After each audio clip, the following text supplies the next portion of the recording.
Yeah, you're looking good. Still about another 7 miles or so.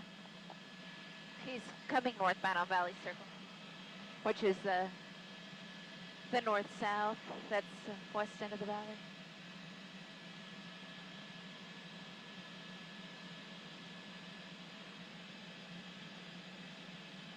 Roscoe.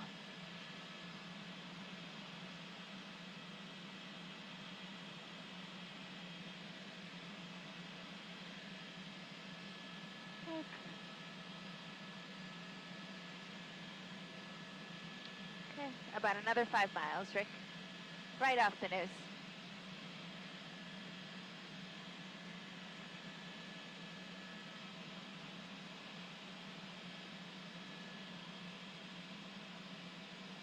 Oh, perfect. We'll beat him.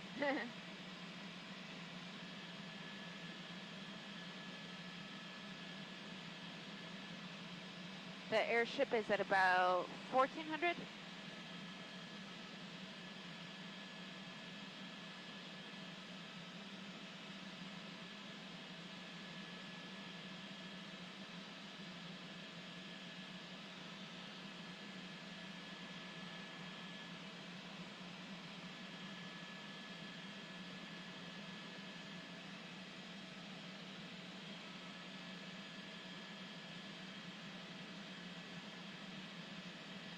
Let's see. Yeah, that's 7. Hey, Studio A. Yeah, Mike Level 4 News Chopper 4. We're heading to a pursuit of an armed and dangerous suspect who's also wanted for criminal threats here in the west end of the San Fernando Valley.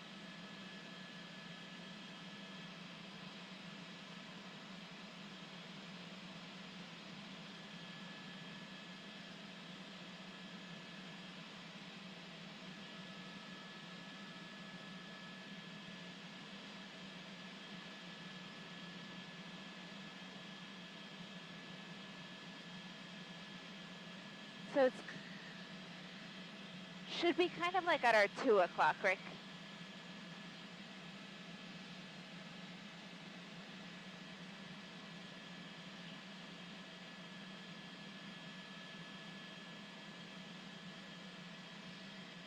Just about, yeah.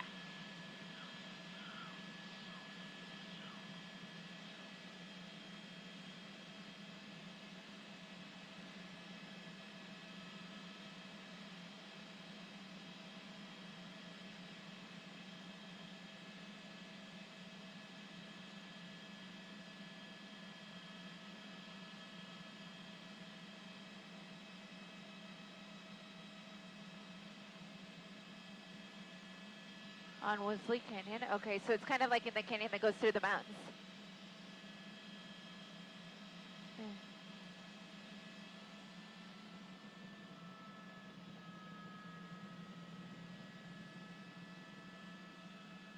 On that road. That is the right road. Not seeing it yet, we're just arriving. So he should be a little bit more towards the mountain there. Okay, I see the airship. PD ship is down there too, super low, yeah.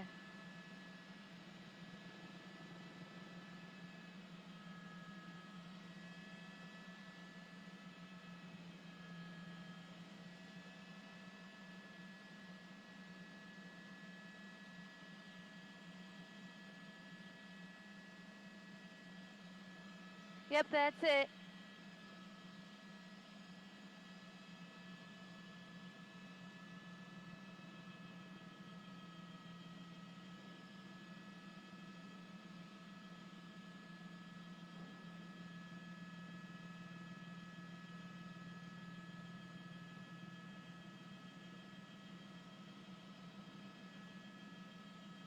Okay, copy.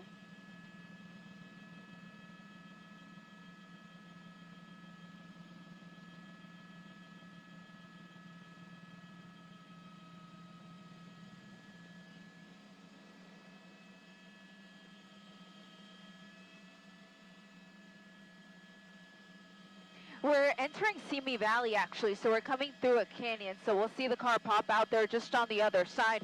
And as you mentioned, this is somebody who is wanted for criminal threats, but he's also believed to be armed and dangerous. Now, it's unclear what he may be armed with, but essentially we're just off of Woolsey Canyon, directly west of Valley Circle. So he should be coming up to that T intersection right now, and it looks like he's going to be making a northbound turn.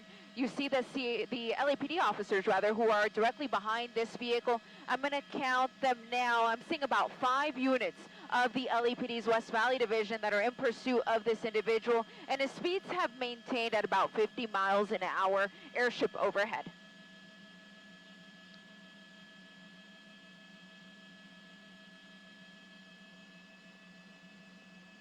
Kathy, this started about 10 to 15 minutes ago, and when I was listening to it on the scanner, the individual who is now driving this vehicle was actually outside of the car, and officers were in foot pursuit, but then he jumped in the vehicle, and that's when the vehicle pursuit began. So again, it's been going on now for about 10 minutes, started in the West Valley area, so very close to the 101 freeway at Topanga Canyon, and for the duration of this pursuit, he has only been on streets. He has not been on the freeway at any point, and his speeds have maintained roughly about 50 miles an hour. But as you mentioned, very windy roads up here. It's unclear if he's familiar with the area. I'd be surprised if he is, because it's, all things considered, it's pretty remote, really windy. I'm surprised that he would choose to drive in this general direction. But for now, LAPD continuing to follow him from the air and with ground units directly behind him.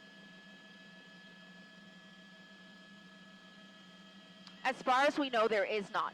LAPD officers saw him get in the car, and they didn't see anybody else get in there with him. So at this point, they believe he may be the only person, and he's coming to a stop here. We're just off of Black Canyon Road and American Cutoff Road, so we are now in Simi Valley. And because he is armed, or believed to be armed and dangerous, I'm going to widen out the shot a little bit until we see his hands and know that the worst of this situation is over. So, but you can see he's taking off again.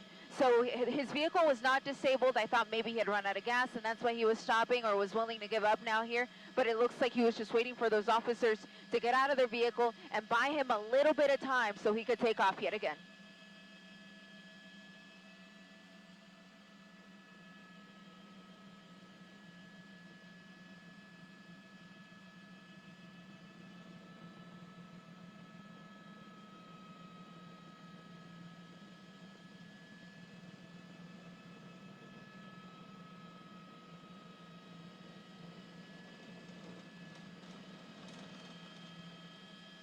I think he would have to come down, he'd have to turn around, otherwise everything up ahead towards our west is going to look exactly like what we're seeing here.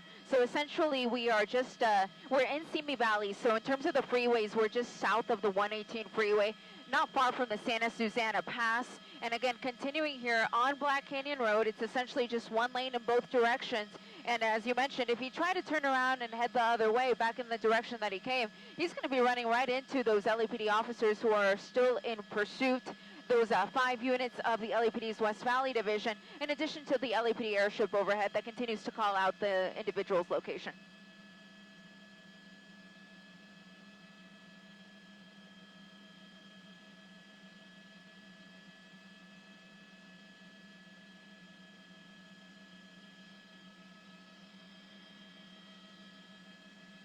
Yeah, that's a very scary situation to think of, and it very well could happen because it's so windy. If you're coming around a blind curve and you don't see this guy coming right at you, it could lead to a vehicle collision. Fortunately, since we've been overhead, there have been no close calls, so that's good. And yeah, car coming out the other side. It looks like this is more of a residential area, still through the canyon here. And I'm just he's popping out here, so I'm going to catch him here on the other side of these trees. But this is a really difficult chase to follow because of all of the trees that are here through the area. But he's continuing here through Black Canyon Road with LAPD still in pursuit.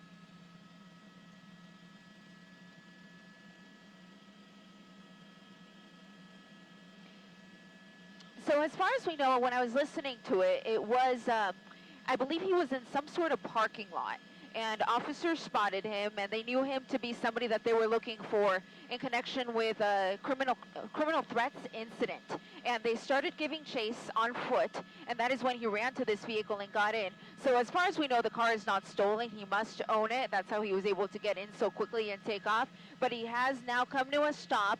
He's just on the other side of that tree, so we'll try to get you on the better side here as soon as we can. But we're just off of Oak Knoll Road and Black Canyon Road. The airship can clearly see him, and you see those officers really didn't give him much room, but there he goes yet again.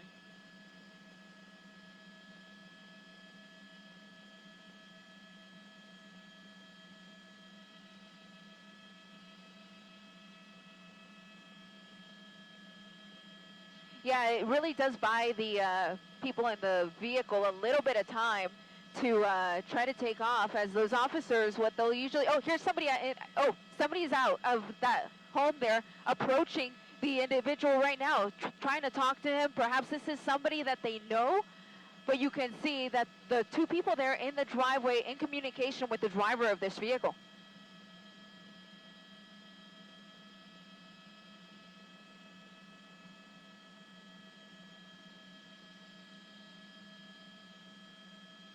Yeah, this is a very difficult drive that a lot of people would probably get lost if you don't know your way around. So considering that we just saw those two individuals approach him, perhaps this is an area that is familiar to him. Perhaps he lives here, or he knows a couple people that do. Clearly those two people wanted to talk to him, and I can tell you that those people are now going to be talking to the LAPD, because a unit of the LAPD will hang back and talk to those individuals and try to get a little bit more information about the person that is in this pursuit.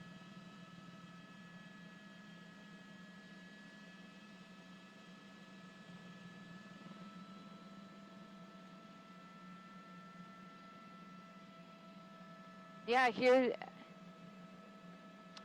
I was going to say, Kathy, I can see the sign right there next to the vehicle, not a through street, so there's no chance that he's going to be able to proceed on this road unless he U-turns and comes right at the officers, which could make for a very dangerous situation. It could become an assault with a deadly weapon if he uses that vehicle towards the officers. So at this point, it looks like he's pretty much boxed in and is going to have no option but to surrender to the LAPD's West Valley Division here within the next few minutes.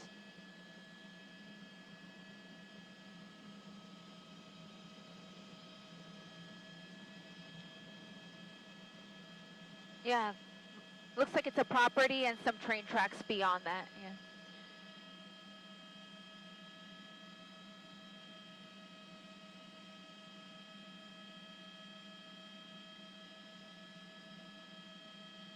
Yeah, time is really on the side of the officers at this point, so they'll really slow things down and start making those commands to the person in the vehicle. They will first ask him to throw the keys out of the window, because that means he's guaranteed not to go anywhere at that point. And then they will very slowly and methodically ask him to get out of the vehicle, and then when they feel comfortable, they'll have him walk in their direction, and they will handcuff him, do a search of his person, and then take him off to the police station.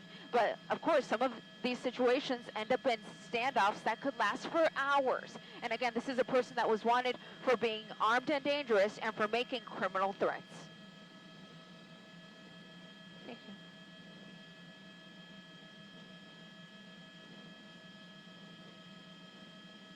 Yeah, it's unclear. We did just hear it was armed and dangerous, but of course that could be a gun, it could be something like a knife. So at this point, unclear to us at this time. We don't believe that the vehicle would qualify as being armed and dangerous, although that sometimes does qualify in assault with a deadly weapon cases. But in this case, we believe that it may be something actually on his person that is considered the weapon.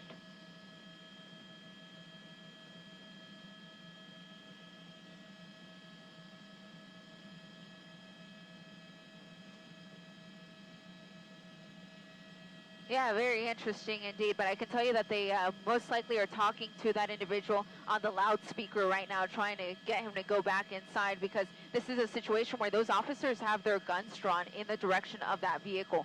So out of an abundance of caution, they want to make sure that all civilians are clear of this area while they continue their efforts to take this person into custody.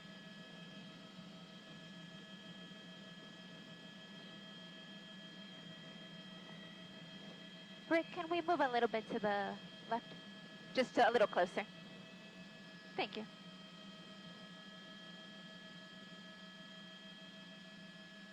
It's about 10 o'clock. Yeah. So right off the nose right now.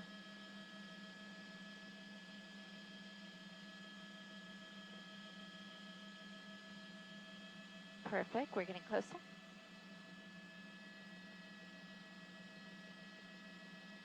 Yeah, this is perfect. Thank you.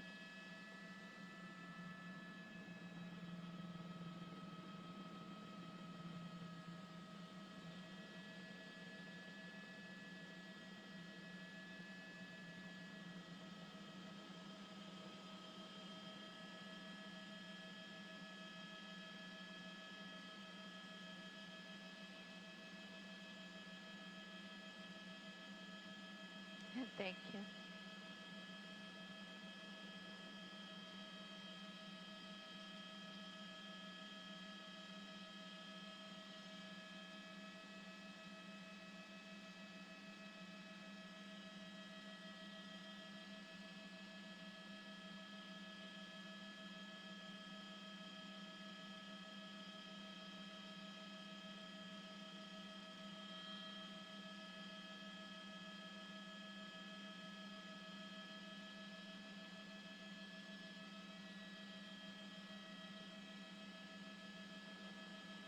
Yeah, back with you guys here. We continue to watch the situation. It pretty much is a standoff at this point because the driver is refusing to come out of the car. And my pilot, Rick, just heard from the LAPD airship that the driver is inside smoking a cigarette. So being very casual about this, perhaps because he knows he's going to be off to jail here very soon. So enjoying his last few moments of freedom. But at this point, just a standoff, refusing to get out of that car. I believe his window was down there for just a moment. And I am hearing LAPD requesting additional officers for a small crowd that is forming near the site of this pursuit termination. They haven't said that they're requesting canines just yet. At this point, they were just asking for additional officers to assist with this small crowd of residents that is forming just at the end of the end of the driveway, rather.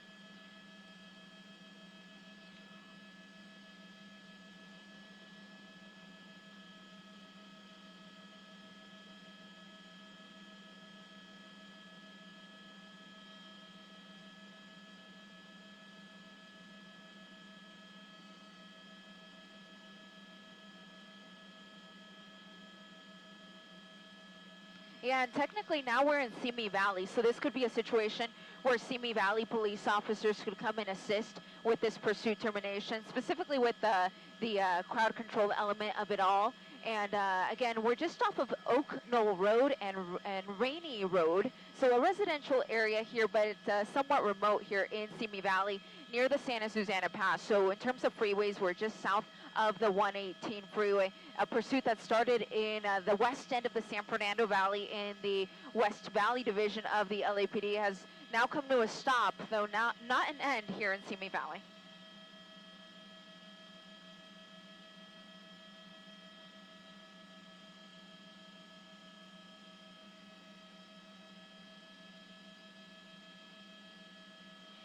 At this point, we have very limited information about the original incident that led up to that criminal threats situation. But what I was listening to back at Whiteman Airport on the police scanner was an officer who was actually in full pursuit of this individual. So he had spotted him, I believe it was in a parking lot near the 101 freeway at Topanga Canyon, and he gave chase to try to apprehend the individual. But that is when he jumped into this car and took off driving and led officers on a chase only on streets. He never got on the freeway. He made his way west towards Valley Circle. He took that to the north and then took Woolsey Canyon to the west, rather, and led us up to this canyon here where he drove past one home where it seemed like the residents there knew him because they came out of the home. They ran right up to the car, were trying to communicate with him.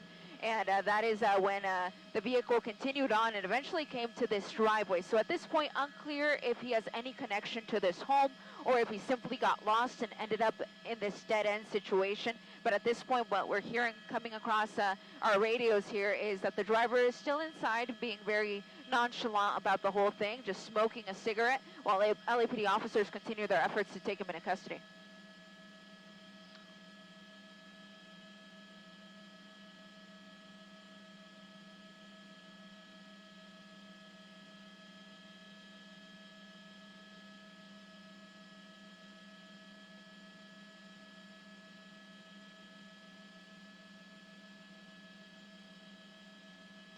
Not about those particular individuals, but I can tell you usually what happens in those types of situations is that one of the units that is in pursuit will hang back and go talk to them to try to get additional information about that person. And they may have gotten that person's cell phone number out of all of it, because what I'm hearing is that officers are in telephone communication with the driver of this vehicle. So they have his phone number clearly, and they're talking to him and trying to convince him to surrender.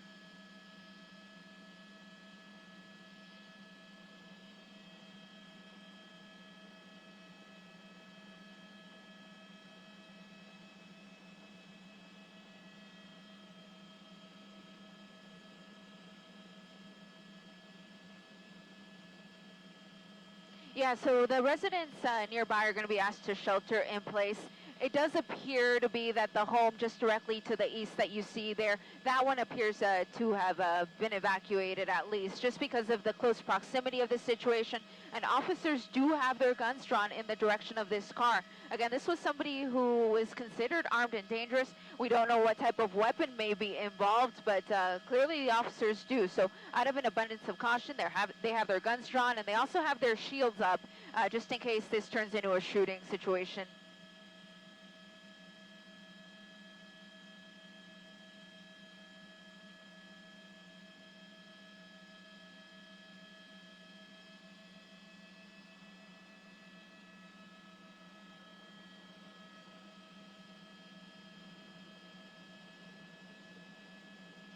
It's actually not, in my opinion, because if they were to call the SWAT team, for example, usually what they like to do in these types of situations is box the vehicle in with SWAT vehicles on either side. But in this case, really they can only just do it from one end, because on the front end there is that home. So it could be a situation where the driver could get out of the car and run right into that home. So there's really no way of blocking him from just trying to run away on foot. And if he were to do that, let me show you what the area looks like here. It looks like a lot of ranch-style homes, a lot of empty lots, and just beyond that, you have the train tracks there. So he could attempt to just run away, because in terms of driving away, at least back in the direction that he came, it's really not going to be possible. There's just too many officers in the way. Yeah.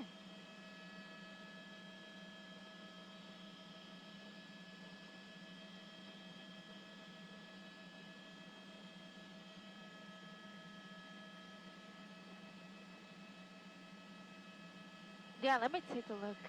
It looks like, yeah, so the next property over, so that next driveway that we were seeing, it looks like that would actually lead to this big property there. So he could realistically back up and try to go up that other driveway and get access to this area over here near the train tracks. So it's not completely impossible. It's just going to be difficult with all of those officers standing just so close.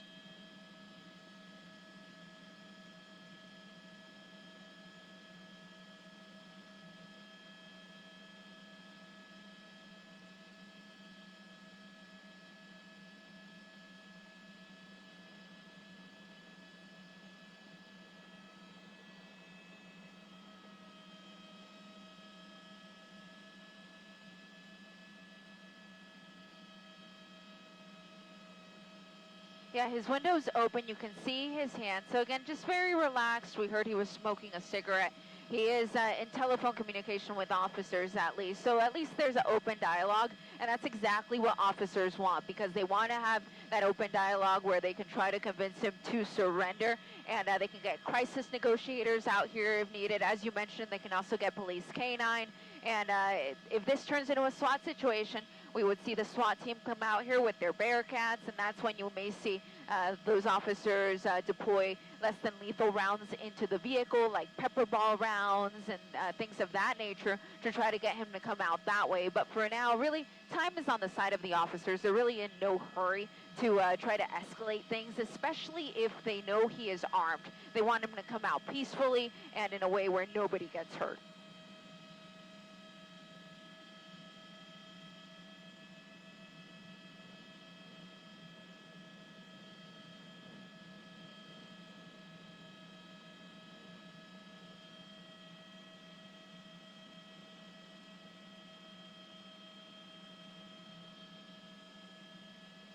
Yeah, absolutely. He was able to jump into that vehicle, no problem. So we don't believe that the car is stolen. And if it is, he had the keys. So he was able to quickly get in that car after a short foot pursuit that literally lasted maybe 2 to 3 minutes at most before he jumped in the car. And then once he was in the vehicle, he just stayed on surface streets, never jumping on any of our freeways, even though he had the chance. Some of the major streets that he took were Topanga Canyon, Valley Circle, Woolsey Canyon, and eventually came to an end here in Simi Valley in an area that has homes. Really, it's not too populated, though. A lot of these lots here are pretty wide open. You see the train tracks here running through the area. That street that you see with that black vehicle there, that's going to be Catherine Street, which is one of the bigger streets that runs here through this neighborhood. But at this point, officers just continuing to talk to him and trying to get him to surrender peacefully.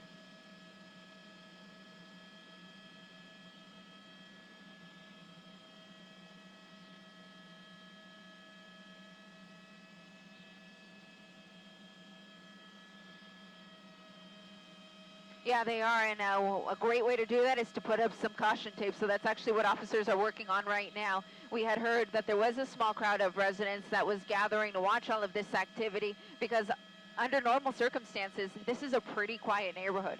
They don't usually see police activity of this nature. And so, of course, we had some residents that came out. They wanted to see what all the commotion was about, but unfortunately a large crowd was starting to gather. And now we see the individual walking out of the car. It looks like he's on the phone, which is not what the officers want to see. They want to see his hands, and there you go. Exactly what they want to see is what is about to happen. It looks like he's down on his knees and is going to attempt to surrender here within the next few minutes.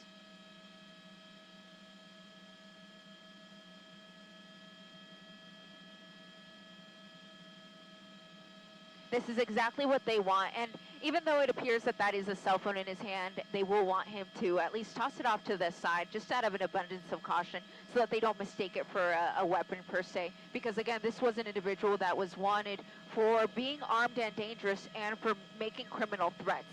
So they just want to be very careful when they do approach and to make sure that there's nothing on his person that could possibly harm one of these officers.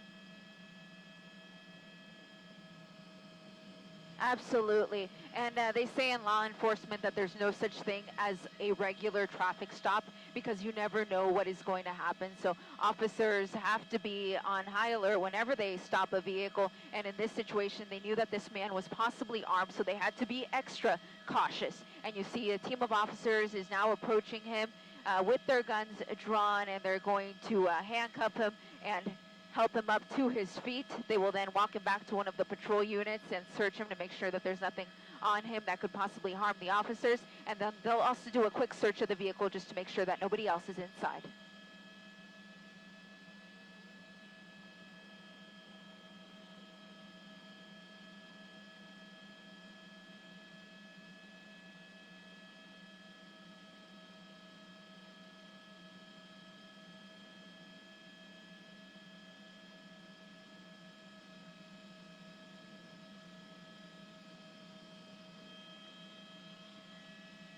Copy. Rick, can we start going to El Monte, please? Can we go to El Monte? Thank you. Yeah, right now. Thanks.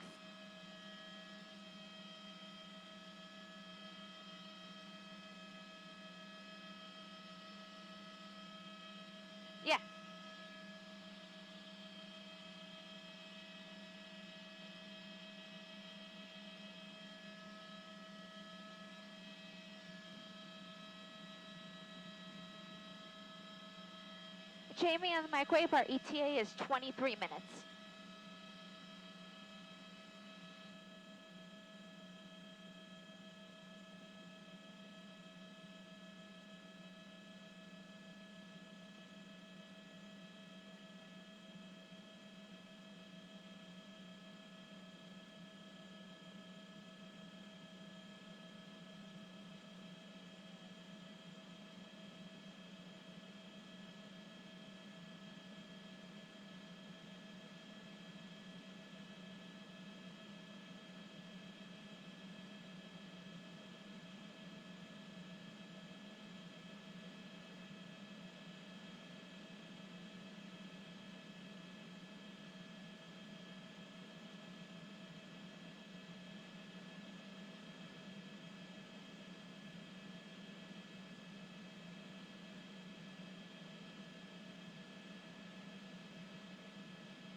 Out of the way of this, because whoever's in there could be keeping an eye on television. We don't want to reveal where officers are if they're on the move and give any sort of reconnaissance ability to a suspect. So we're going to move that shot a little bit. And again, as we are overhead, you see an LA County Sheriff's helicopter that is overhead right now. This is in El Monte. This happening just a few minutes ago, where El Monte police, in some sort of confrontation with someone, fired their weapons, and the suspect, or whoever that other person is down on the sidewalk there. That's under the white sheet. 2 El Monte police officers hit by gunfire. This is at a motel, it would appear, to be the center of the activity here. This is on, what's the street Garvey here? Avenue eastbound between Central and North Santa Anita Avenue. And as you saw a moment ago, all roads are closed in that area. And they just made entry. Not sure if that was the unit that they were all lining up to get into, but they just made entry into one of the units there of that motel or hotel. And again, unclear what prompted this confrontation. And we apologize for the signal there, but this is some important information that we're getting here about 2 El Monte police officers who have been apparently wounded and taken to the hospital. We're going to try to update you on their conditions. We do not know. No information coming into us yet from El Monte PD. We're going to try to, our assignment desk right now is trying to get that information as we can. But as you can imagine, they want to make sure to get the most accurate information out. They also want to notify the families of these officers before they find out on television about what is going on. So there's a lot of channels that this all has to go through in order for us to find out the latest information about the disposition of those 2 El Monte police officers. They would be the 2nd and 3rd law enforcement officers to have been shot and wounded in the line of duty. And we understand that LA Sheriff's Homicide is now in charge of this scene. Again, this happening on Garvey Avenue and Central Avenue in El Monte. Again, we just want to reiterate that 2 El Monte police officers have been shot, both taken to a hospital, one of them taken to the hospital before LA County Fire arrived. And as Mark said, we have very few details, and we are working to get as much information as possible for you. All right, and it appears, though, that based on, we want to zoom in. Let's see if the posture of the officers who were preparing to enter that motel has changed. If they are still appearing that they are charging into somewhere. I think what they're doing right now is just searching the rooms. It appears that may be what's happening there. It looks like they're going room to room and clearing all the rooms in that motel before they're going to release the scene and make it and declare a code 4 or a situation under control. Until that happens, they're going to have that defensive posture. They're going to have their weapons out, and they're going to be ready for any eventuality. We know that shots have been fired. At least one person is down on the sidewalk, apparently deceased, and 2 officers taken to the hospital, transported by their fellow officers. They were transported and taken away from the scene before LA County Fire could get there to deal with them and or transport them. So we don't know what hospital they were taken to. That's another thing we're trying to find out. And when we do, we will get that information about their conditions. All right. We're also trying to contact law enforcement experts who can talk to us about the strategy for police officers officers on the ground here. And latest information we're just getting in that they were taken to LA County USC Medical Center, one of the foremost trauma centers in the country, if not the world. They have a trauma center. Basically, if you get hit by gunfire anywhere in Los Angeles County, that is where you should be, you want to be, and that is where they have the most training, the most practice in dealing with gunshot wounds. So those officers taken to LA County USC Medical Center. Their conditions not known to us, but they are being dealt with and handled by trauma surgeons there. We will try to get as much information as we can when we can. It's coming in slowly.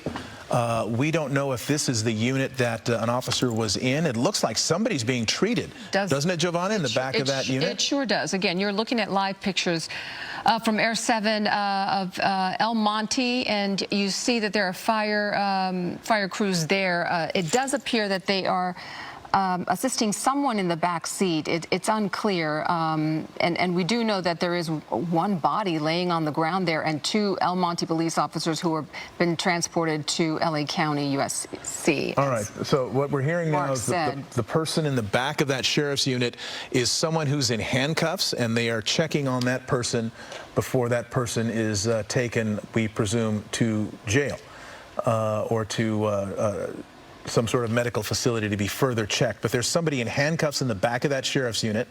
So that would be one person under arrest, one person shot and apparently deceased on the ground, and an ongoing search, or at least they're clearing to make sure that there are no further suspects in that motel. This in the wake of El Monte police having 2 of their officers hit by gunfire. That's the report that we're getting. 2 officers shot, taken to LA County USC Medical Center, where we presume they are undergoing treatment at this time. Okay, and all of this happened, we understand, within the last half hour. We just got word of it. And right now we have Bruce Thomas on the line with us. Bruce, you are, have lots of experience in these kinds of situations. Can you shed some light on what appears to be happening right here, other than we know 2 El Monte police officers have been taken to the hospital and they've been injured, the strategy for law enforcement at this time? Yeah, first off, our thoughts and prayers are with those 2 officers and the family and the El Monte Police Department. What you're going to have is, since you do have an officer-involved shooting with 1 suspect down, officers injured and wounded, and another suspect, it's going to be taken over by the LA County Sheriff's homicide unit, and they'll conduct the investigation. They may bring additional resources in to ascertain if there are any outstanding suspects, and that would mean searching on the area. All right, we've seen some elements of that right now. We're not going to show that live because we don't want to give away the positions of those officers as they work to clear the rooms in that motel. But you see that that's the Bearcat, right? The LA County is, or maybe that's maybe that El Monte PD has their own. I'm not sure what the agency is, but that's a Bearcat there that's prepared to be put into use if needed. But yeah, they've got to clear the area before they can begin, I guess, continue the investigation, right? Yeah, Mark, you're 100% right. They have to create an operational area that is safe for the investigators to walk through the scene, walk through exactly what happened, so they can take notes and measurements and photographs. It's going to be a very lengthy investigation well into the night. All right, and you see some civilians that are walking down the street here right now. I would assume they've got to get this area kind of sealed off. You see the yellow tape for part of the area, and I guess can you talk about how the last 24 hours? We had a CHP officer who was shot and critically wounded. That officer's in stable condition. That happened in Studio City last night. And then less than 24 hours later, you've got this, 2 El Monte police officers shot and wounded. Don't know their conditions yet. This has been a pretty dangerous 24 hours for law enforcement here in Southern California. That's correct, Mark. I mean, being a police officer, you face a lot of unknowns. And that traffic stop with the CHP officer, I actually had gone through that intersection probably about a half an hour prior to that, as I live in that area. And, there's no such thing as a routine traffic stop.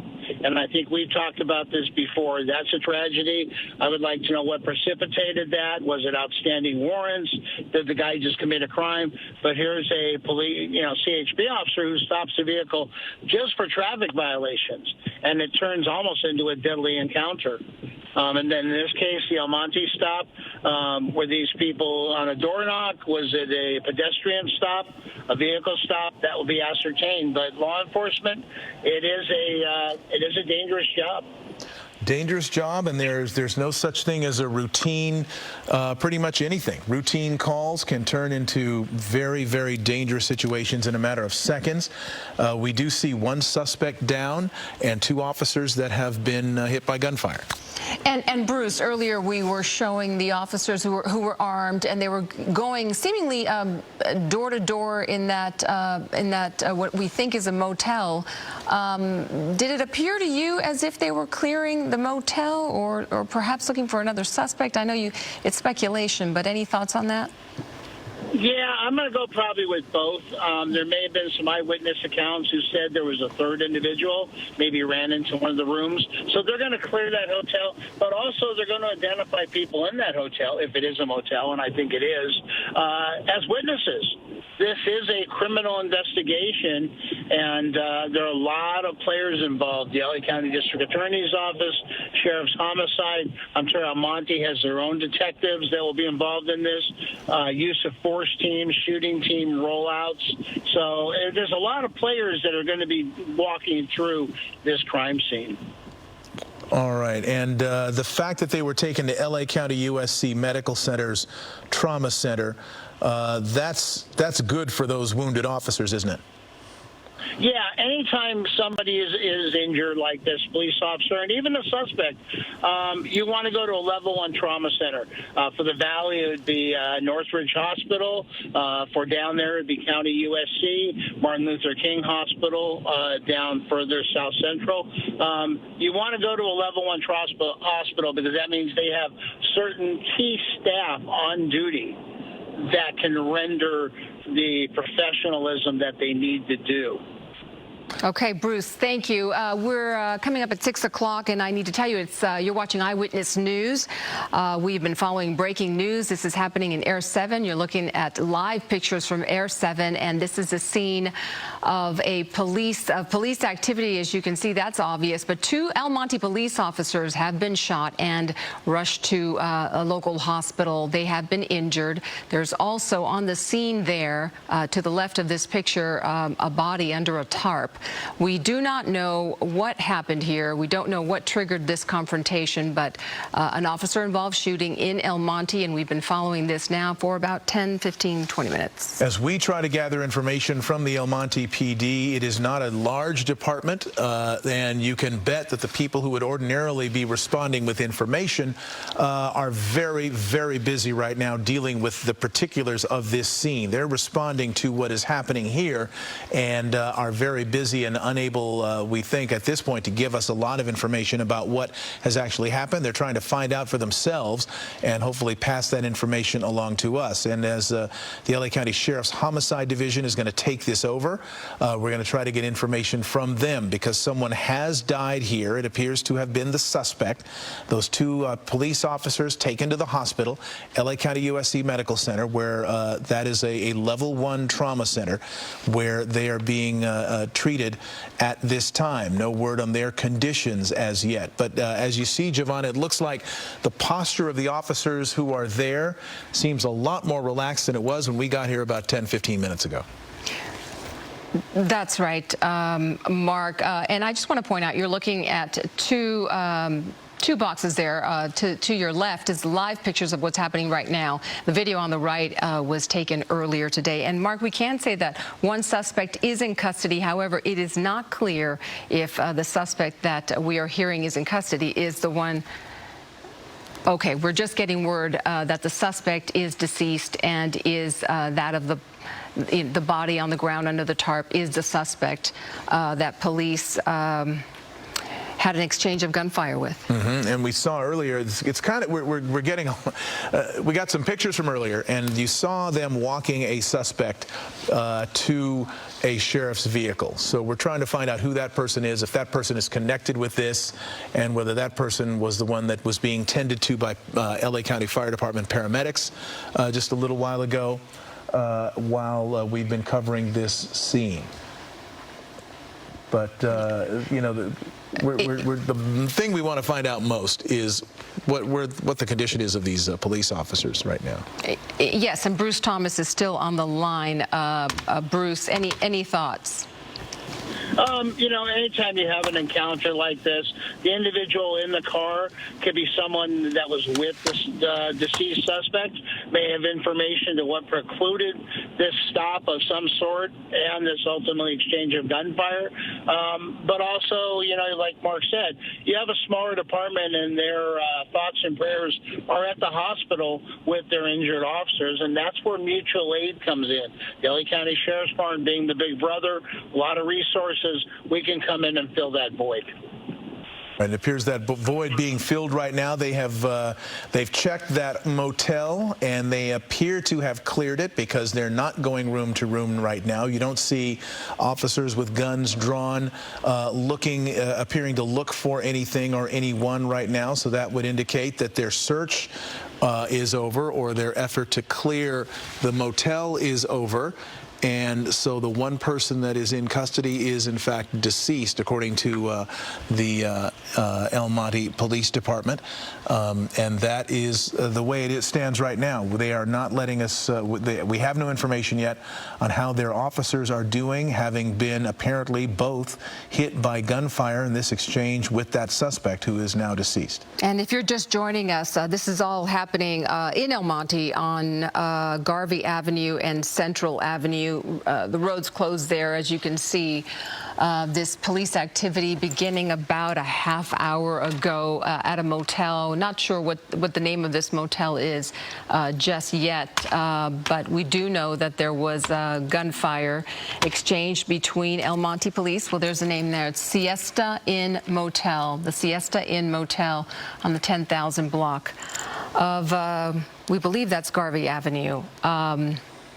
And so there was an exchange of gunfire, and 2 officers from the El Monte Police Department have been transported to a local hospital, and 1 suspect is dead. All right. Do we have Jory Rand at this point?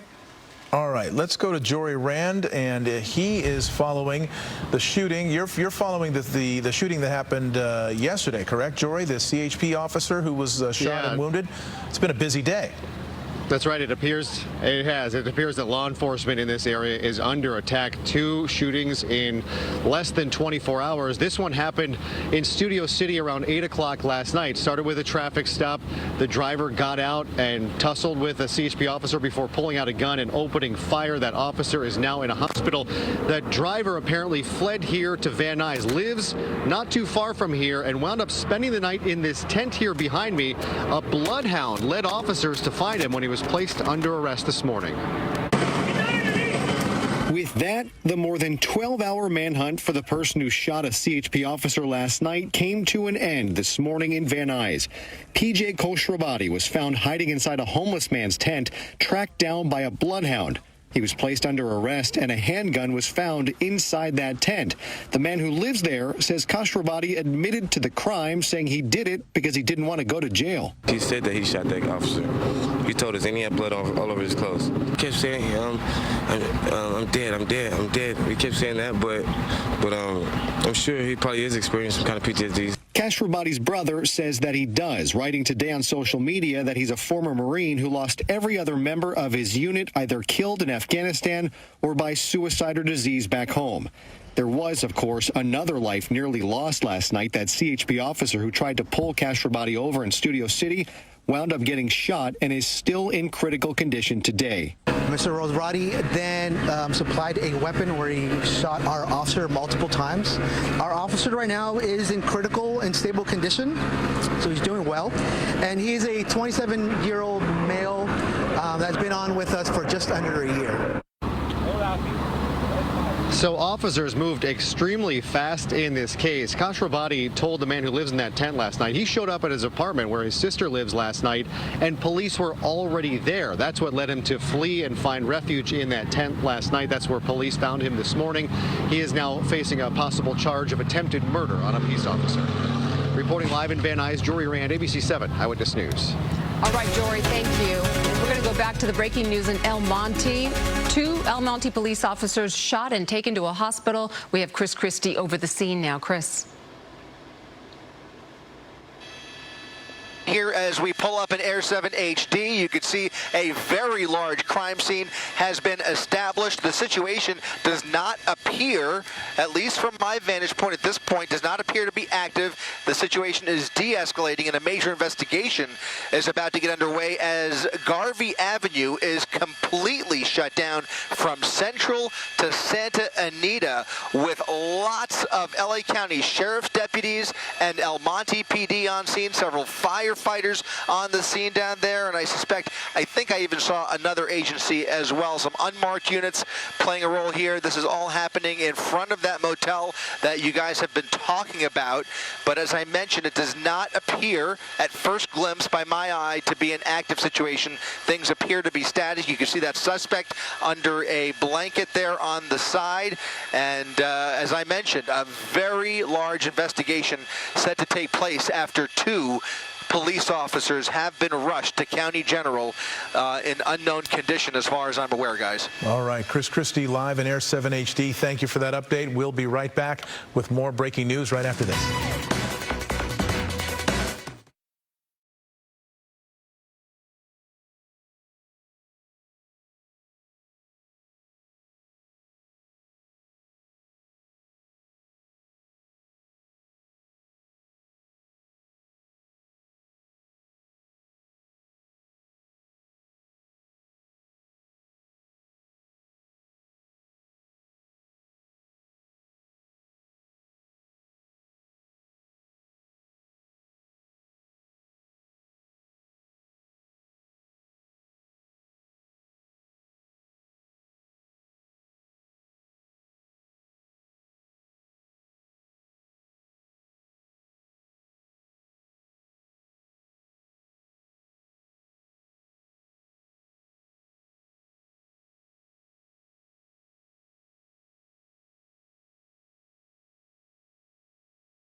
We continue to follow a deadly officer-involved shooting in El Monte. You're looking at live pictures from Air 7 HD. Chris Christie is in Air 7 over the scene. And this is a scene where we have 1 suspect dead and 2 El Monte police officers rushed to a hospital. Chris?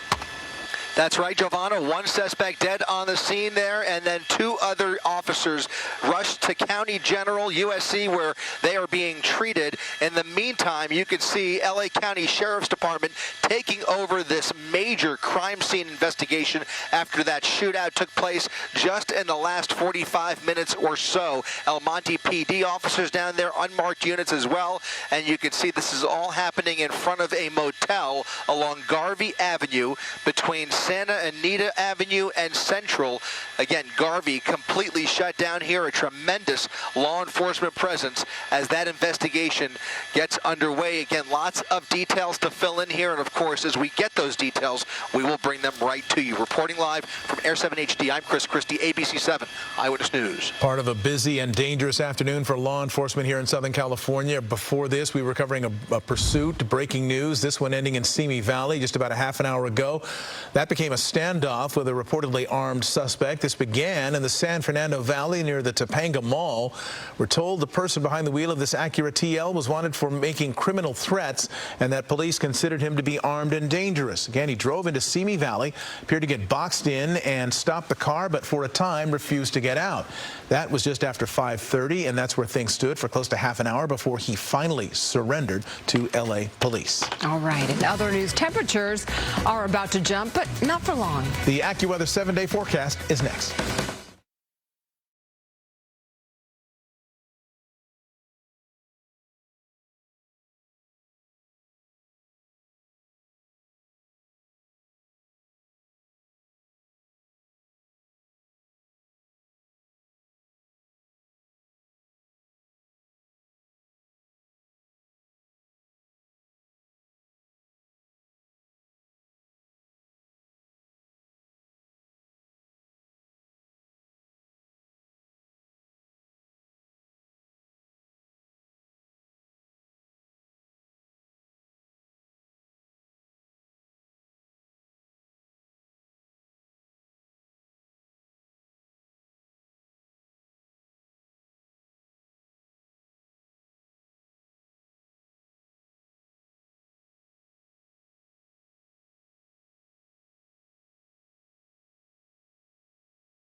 Society.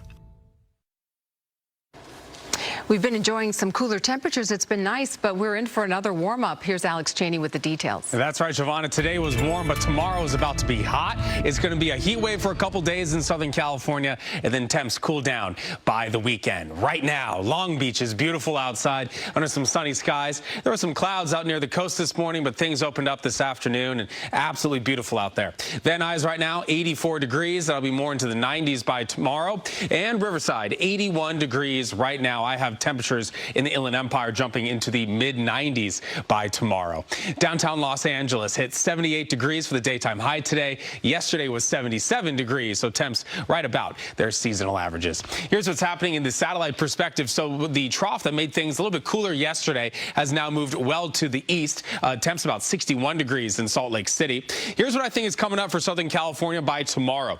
There's another ridge of high pressure. This thing is another subtropical ridge. Right now it's located in Mexico and a little bit into West Texas as well. Eventually, this ridge is going to make its way up towards the Four Corners area. It won't move directly over Southern California, which is why I have temperatures going up, but not up that much coming up here in the 7-day forecast. So expect some heat for the next couple of days before temps start to cool down. Here's the forecast models. We take a look at the nation. So that ridge that made us really hot over the weekend has now moved towards the east, applying lots of heat out towards the east coast. And the west coast will be much warmer as well, especially the desert southwest by tomorrow. 80 degrees in Los Angeles, 101 in Las Vegas, 107 in Phoenix. The Arizona Phoenix area will hit about 110 in the coming days here. So low temperatures for tonight. It's going to be a mild night. It's going to feel like a summer's night. 65 in Santa Clarita overnight, 62 degrees in Los Angeles, 63 in Covina, 60 in Lake Elsinore. For tomorrow, hot, 95 in Riverside, 98 degrees in San Bernardino, 85 in Los Angeles, 93 degrees in Pasadena tomorrow, 100 in the Antelope Valley, 98 in Santa Clarita, 96 in Northridge. 7-day forecast, LA and Orange County. So it's going to be warm Wednesday, Thursday. Then starting on Friday, temperatures cool down. So clouds come in, a really nice weekend ahead, mid-70s outside, and then temperatures warm right back up for the beginning of next week. Valleys, Inland Empire, 90s for tomorrow and Thursday, and then back into the 80s starting on Friday with some clouds. It'll be a beautiful weekend in the Inland Empire. Enjoy it right back into the 90s on Monday. The beaches, another beautiful week out by the coast. Some morning fog each and every day. Temps staying in the mid-70s. Mountain communities will get very warm in the coming days. Mid-80s outside, mostly sunny skies. 70s by the weekend. Overnight of about 38 degrees Sunday night.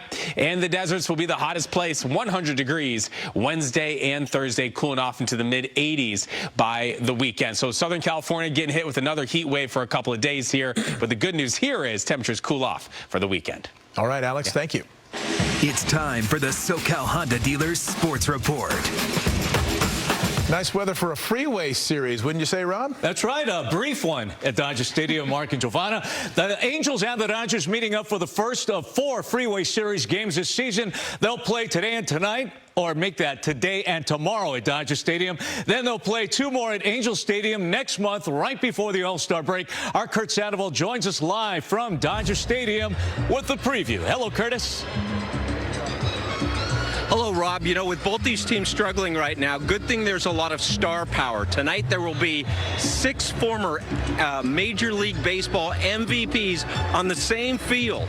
That's crazy. To tell you how rare that is, that hasn't happened in Major League Baseball since Olivia Newton-John was singing "Let's Get Physical." Well, for the Dodgers, it's not about getting physical. It's more mental right now. Dave Roberts says they need to play with a sense of urgency, not playing with your hair on fire, but rather putting together one-game winning streaks. No. I think that's something that I rely on our players to understand the importance of every game. Not that we just got swept by a division rival, that we're playing a Major League Baseball team today. And there is a sense of urgency to win tonight. And whatever that means, whatever it takes, that's our goal. Win or lose, we're going to do the same thing tomorrow. You grew up in Long Beach, right? And you go to Fullerton. Was there a little piece of your heart that was an Angel fan? No, I mean, my whole family growing up were Dodger fans. So I think I went to more Angel games because of proximity. Yeah. But I don't think I classified myself as an Angel fan. Obviously, going to Fullerton, too, being right down the road. Angels manager Phil Nevin has a great story about what Dodger Stadium means to him. He played his high school championship game here, but he said when he was with the Giants, it was Vin Scully's last year, and he says, we got to take a picture with Vin. He goes, you have to understand, I grew up on Vin Scully. Rob, by the way, let's get physical. You were just starting high school, 1982. Back to you, Rob. Actually, I'd like to correct you, Curtis, but I like where you're coming from. So I'm going to say what you said is true. All right. Hey, join us Thursday night for Game 6 of the NBA Finals here on ABC 7. The Warriors can lock up their 4th championship in 8 years. Coverage begins at 5:30 with NBA Countdown after the game. Slam dunk the finals.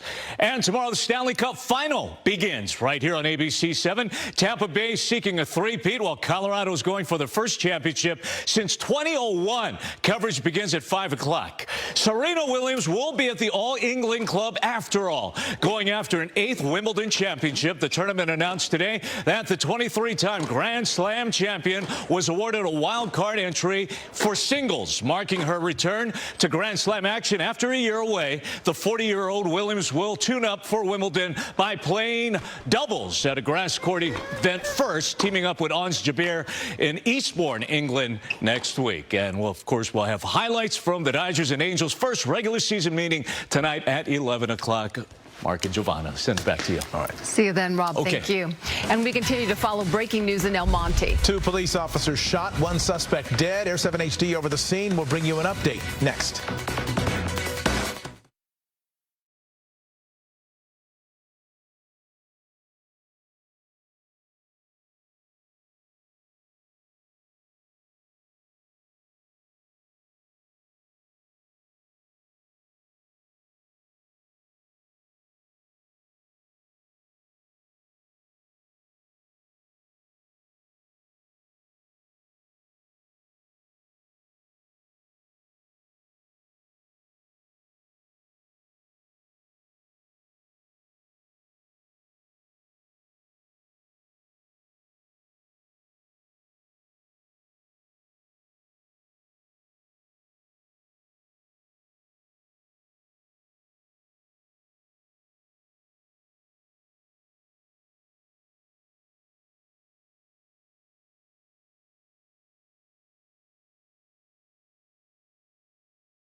We're going back to El Monte, where we have breaking news. We've been following this for quite some time. 2 El Monte police officers shot and at a hospital right now.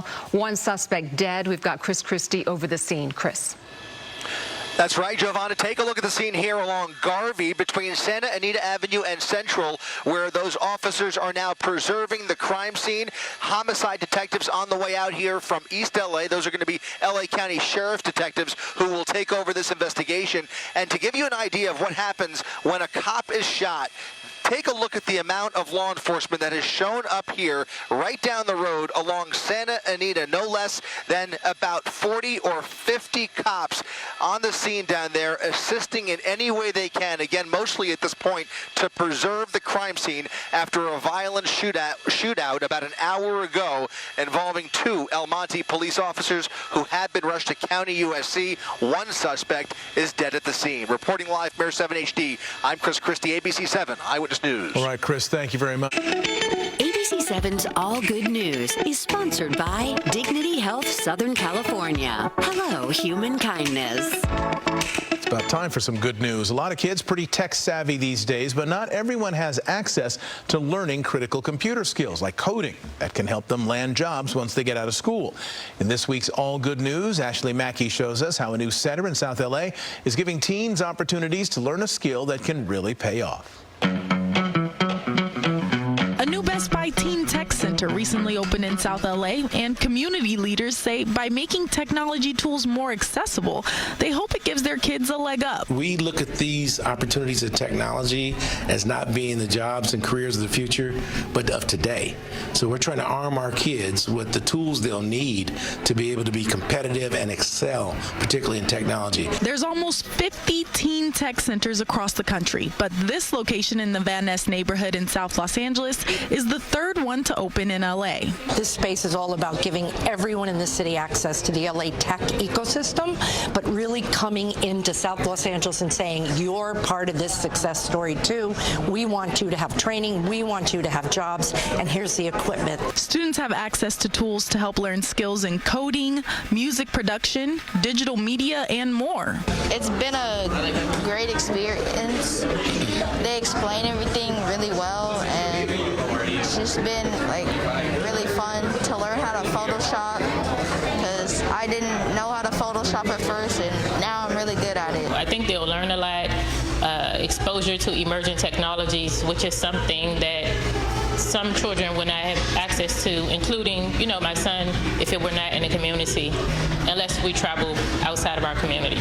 The Greater LA Education Foundation and the Annenberg Foundation hope to bring 12 centers to Los Angeles by 2023. Ashley Mackey, ABC7 Eyewitness News. Please share your ideas for All Good News stories on our ABC7 All Good News Facebook page. And we go back to El Monte for one more check of this breaking news. Chris Christie over the scene. One more time, 2 officers transported in unknown condition after being shot during a shootout with a suspect who is dead on the scene here at Garvey Avenue and Central Avenue in the city of El Monte. LA County Sheriff's Department detectives taking over this investigation. Reporting live from Air 7 HD, I'm Chris Christie, ABC7 Eyewitness News. All right, Chris, it has been a violent 24 hours for law enforcement here in Southern California. Just yesterday, a CHP officer shot and wounded by a suspect in Studio City. Now these 2 El Monte police officers shot and wounded apparently by a suspect in El Monte. So we are continuing to follow this situation and others. We will update the condition of those officers as soon as we know it. Chris Christie, live in Air 7 HD. Thank you for that update from the scene. And thanks for joining us for Eyewitness News at 6 o'clock. We'll have the latest information on this deadly shooting in El Monte on Eyewitness News at 11 o'clock tonight here on 8. Follow us at Localish. Today, we're traveling the country in search of the unexpected. I want them to see something that they might not have seen before. The innovative. Honestly, it's just a basic, that's it. The truly unique. I try to find different ways to create art, and I finally found one that kind of stuck. It's your friendly neighbor. Hi. And it's this guy. And remember, folks, don't try this at home. Art's so cool. I want people to love themselves when they see my work. The real magic of the universe. Where are you going to create art today? We're in search of a stroke of genius. It's a busy intersection, so a lot of people coming and going, waiting for the bus, coming and going. We are on the corner of Germantown and Chilton Avenue. Good morning. Good morning. Pretty much I'm just bringing my studio to the streets. This is called a loom, so you do weaving on it. Yeah, you know? Yeah. It's kind of like making cloth. Yeah, this project is called the Listening Loom. Do you or anyone in your life knit or crochet or weave or anything like that? I got a couple family members that do. The project is really all about just listening. Here you go. How about you? How's your week going? Mine's going good. It's about connecting with people, but it's also like taking a turn with myself, you know, just like being out here, doing my work, sipping a coffee, enjoying the sunshine. Good morning. Good morning. How's your morning going?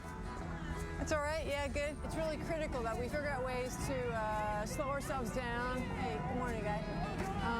And create pockets of time for reflection with people that we care about, with ourselves. Pick one. These are like little messages for your back pocket. You know, be safe, thinking about you, listen to the birds. Listen to your heart. Art as harm reduction, you know, art as wellness support. And, you know, for the city and organizations to figure out ways to use art as a way of supporting people on their wellness journey.